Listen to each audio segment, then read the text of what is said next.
Welcome to an expanded local edition on Time Warner Cable. I'm Steve Swatt with the Sacramento Report. In the next few minutes, we're going to talk about efforts at the state capitol to protect domestic workers and also those who face heat issues from working in warehouses. My guest is Connie Leyva, a member of the state Senate from Chino. Thanks for being with us. Good morning, Steve. Thanks for having me. So protecting workers really is old hat for you, because in the private sector, you were quite the union advocate. That is correct. I have a special place in my heart for workers. I think that if workers do well, if workers have a good job, it fixes a lot of what ails us in society. So let's talk about the domestic workers first. Who are we talking about? Nannies, for example? Yes. Home health care workers? Yes, that's exactly who we're talking about. We're talking about nannies, we're talking about home health care workers, and the Industrial Welfare Commission in the early 70s promulgated rulings that the cook and the housekeepers would get overtime pay, but they left out really the most important people. They left out the people who are caring for our most important people, either our children, if we have disabled people in our family, or our elderly parents maybe, that they're caring for. So this bill would allow these workers to continue to have overtime pay. So we already have on the books legislation, a law, yes, signed and passed and signed, that does grant overtime to these domestic workers. But that is being, as we say up here in Sacramento, sunsetted. That is correct. So this bill would remove the sunset, and then this would be the law of the land going forward. This was quite the controversial bill originally, in 2013. Yes. It was a partisan vote, Democrats on one side, Republicans, of course, on the other. And some of the opposition at the time predicted that if you give overtime to domestic workers, one, the type of care they give would be unaffordable. Yes. What has happened since then? Well, regarding that issue? The sky has not fallen, okay, and home health care has not become unaffordable. I believe UCLA Labor Center is about to release a study that will back that up, which is terrific. And I think what some people didn't realize is that if these folks aren't allowed to stay in their home and be cared for in their home, then they're going to have to go outside the home into private care centers, and that would be even more costly for either the family or for the state. So this is really a win-win. It's a way for people to stay in their homes and get care in their homes. It's a way to make sure that the workers can get the overtime pay that they deserve and take care of their families. But I'm looking forward to that study because I think it's going to bear out that it has not been a problem. Any evidence that home care rates have gone up? No. That was one of the arguments also. That is correct. And I understand that. I understand that there's a fear of that, but we have not seen that happen. So that's kind of exciting, and that gives me hope that that my bill, I'll be able to get it through both houses and that the governor will sign it. Have the increased costs from overtime, those have been totally absorbed by the healthcare industry? As far as I know, I haven't heard anything different. And what about, there was another issue that the Chamber of Commerce brought up, that they could see a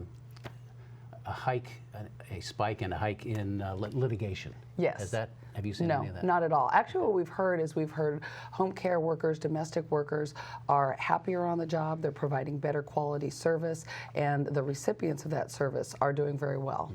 I think we should say, in terms of background, before we move on to another subject, that the author of that original legislation, Tom Amiano, cited a report during the debate. It was pretty interesting. 25% of domestic workers are paid below minimum wage. Yeah. Were then. Less than 1% received any kind of retirement benefits. Only a handful of them worked for employers who paid into workers' comp. Yes. So this is quite a vulnerable population. It's a very vulnerable population, and it's only going to grow. As we hear, I think something like 10,000 people turn 65 every day.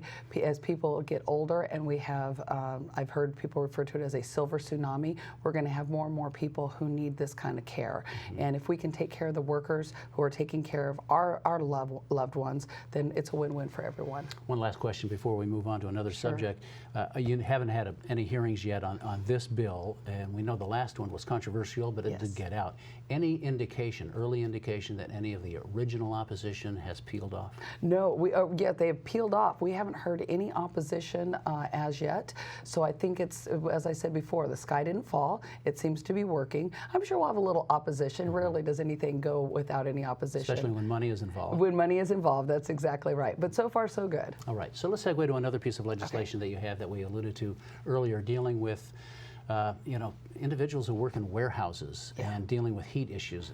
Describe the scope of the problem, if you would. So warehouses have become abundant, and we have a number of them in SD, in my district, and we have seen them grow, particularly in the city of Chino, where I grew up. We see just a proliferation of warehouses also in Ontario and in Fontana.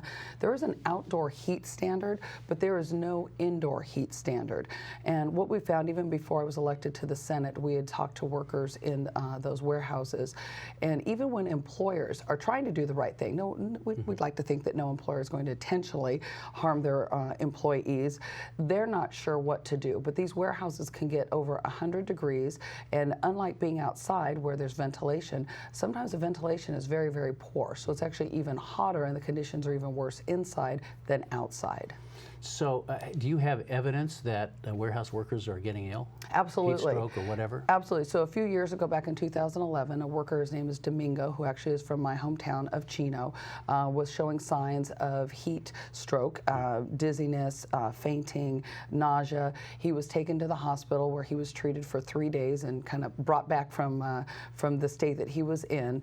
And the problem is because there was no standard. Now he is in a lawsuit, engaged in a lawsuit against the employer. The employer was actually trying to do the right thing and thought they were doing the right thing, but they were not. So my hope is with this bill, if it's signed into law, then OSHA will create an actual standard so that employers will know what to do to make sure that their workers are kept healthy on the job. And specifically what this bill would do is create those standards similarly to the standards that we already have in place for outdoor workers. That is correct. Gardeners or yes, other folks, right? That is correct. So there would be a clear line of when they would need a break, when they would get water, make sure there's proper ventilation. So this is really, I think, a win-win for both employees and the employer. So the employer can do the right thing, keep their workers healthy. We can anticipate there may be some opposition from those who believe this will drive up costs, right, again, for the owners of the warehouses. I can understand also that this does give them a clear guideline as to what they should do, and so that takes away some ambiguity. But would you expect some opposition? Chamber of Commerce opposition, for example, other business groups? Yes, I think we'll have some opposition, but what I would say to the opposition is there may be an initial cost, but you can either pay on the front end or pay on the back end through a lawsuit. So hopefully that you pay on the front end, meaning that you have the conditions are correct and you're following whatever standard OSHA puts forward, and then your workers are taken care of and they're okay, you're okay, and nobody gets sued. Well, a lot of the warehouses really are small businesses. And yes. We have a few people in the warehouse and the front office, and I guess the argument could be made that this will create an undue burden on them and perhaps jeopardize their ability to hire more warehousemen. Yeah, I don't think so. No. I think that, part of the problem in the warehouse industry is so many of the workers come from temporary agencies, and then no one has any responsibility for them. The temp agency doesn't claim them, the employer doesn't claim them, so they're really kind of left out in the cold or heat, so to speak. Right. But I think this law would help the workers, which in turn is going to help the employers. And if the employer has a clear standard of what they're supposed to do, I don't think that would be difficult for them to follow. Great. Well, we're out of time for this segment. Senator Connie Leyva, thank you very much for coming by and talking about these two pieces of legislation that Thanks you're working on. We me. appreciate it.